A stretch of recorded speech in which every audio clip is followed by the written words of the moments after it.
অনেক দিন পর আজকে একটা বড় ভিডিও আপলোড দিব। আমার মনে হয় ১-১.৫ মাস হয়ে গেছে তার ভিতরে আমি বড় ভিডিও কোনো যাই আপলোড হোক, আজকে দিইনি। রান্নাবান্না করেছিলাম হলো কাঁকরোল দিয়ে মাছের ঝোল।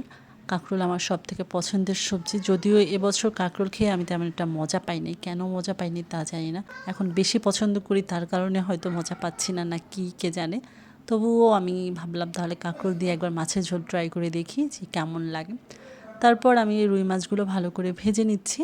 আর ওই পাশে আমি হলো কচু শাক রান্না করতেছিলাম, সেই কচু শাকটা রান্না করে নিচ্ছি। তো এই তো ভাজা একদিকে, কচু শাক একদিকে, মানে একটা দিয়ে বারবার রান্না করতে হচ্ছিল। তারপর আমি জিরে ফোড়ন দিয়ে তার ভিতরে হলো কাঁকরোলটা দিয়ে দিলাম আর কিছু আলু দিয়ে দিলাম। দিয়ে আমি এটাকে এখন ভালো করে ভেজে নেব। কিছু পটলও কেটেছিলাম, সেটা ভাজি করবো আর কি। তো কাঁকরোল দিয়ে কাঁকরোল আর আলু ভালো করে একটু ভেজে তার ভিতরে মশলা দিতে হবে আর কি। এবারে কাঁকরোলগুলো কেন জানি তিতো তিতো লাগতেছিল, আমি জানি না কেন। মানে এটা নিয়ে হয়তো ৩-৪ বার খাওয়া হয়েছে, তো ৩-৪ বারের ভিতরে একবার হয়তো একটু ভালো পেয়েছিলাম। আর সেটা একদম শেষবার যে যখন আর কি খাইলাম। আর তার আগে প্রথম ২-৩ বার যখন খেলাম তখন মনে হলো যে একটু তিতো তিতো। তারপর এই তো আমি কষিয়ে নিলাম, মানে কষিয়ে না, সরি, ভেজে নিলাম আর কি। এত ভুল বলি না, মানে ভয়েস দিতে আসলে আমার এখন ইচ্ছে করে না। আর সকল মশলা দিয়ে দিলাম, আগে থেকে ভিজিয়ে রেখেছিলাম, যেহেতু গুঁড়ো মশলা দিয়েছি আর জিরে বাটা দিয়েছি তাই একসাথে ভিজিয়ে রেখেছিলাম কিছু সময়। তারপর এখন আমি হলো মশলাটা কষিয়ে নেব। লবণ আমি একটা তরকারিতে আজকে বেশি দিয়ে দিচ্ছি, সত্যি কথা যেটা।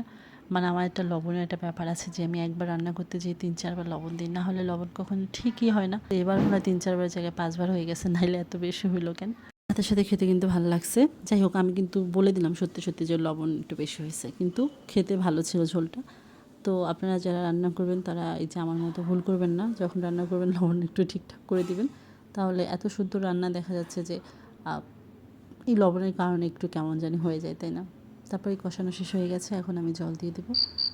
এখন জল ঝোল যতটুকু খাবেন ততটুকু দেবেন, এটা নিয়ে কোনো মানে নাই যে এতটুকু দিতে হবে ততটুকু দিতে হবে, যার যেমন ঝোল খেতে মন চায়। এবারে ঝোল তো মানে পরিমাণ মতন জল দিয়ে এখন হলো আমি কচু শাকটা নামাই দেবো, কারণ ওখানে কচু শাকটা প্রায় হয়ে গেছে। এরপর আমি মাছগুলো দিয়ে দেবো, আর মাছগুলো দিয়ে বেশি সময় রান্না করতে হবে না। তার কারণ কি জানেন, তা হলো মাছগুলো না, ঝোলগুলো আগেই আমি একদম কমিয়ে নিয়েছি, তারপর মাছ দিয়ে তাড়াতাড়ি করে রান্না করে নিই। আর কচু শাক রান্না করতে যে সময় লাগে তার ভিতরে আপনার দুনিয়ার সব রান্না হয়ে যায় আমার মনে হয়, কারণ এটা শুকাতে শুকাতে দিন পার করে ফেলে। তারপরে তো মাছের ঝোল যখন কমে আসবে এর ভিতরে দিয়ে দিতে হবে গরম মশলা। আপনারা চাইলে ধনিয়া পাতা অ্যাড করতে পারেন, তবে ধনিয়া পাতা থেকে গরম মশলা ভালো লাগে আমার কাছে আর কি। আর ছিল না, কি করবো আর কি, ছিল না, থাকলে হয়তো দিতাম আমি। যাই হোক, এই তো মাছের ঝোল হয়ে গেছে। তো এই ছিল আজকে আমার একটা টুকটাক রান্নার রেসিপি। আপনাদের কার কার কাঁকরোল দিয়ে মাছের ঝোল ভালো লাগে জানাবেন। আর আমার কিন্তু ভালোই লাগে, যদিও লবণ একটু বেশি হয়েছে, তো এটা কোনো ব্যাপার না।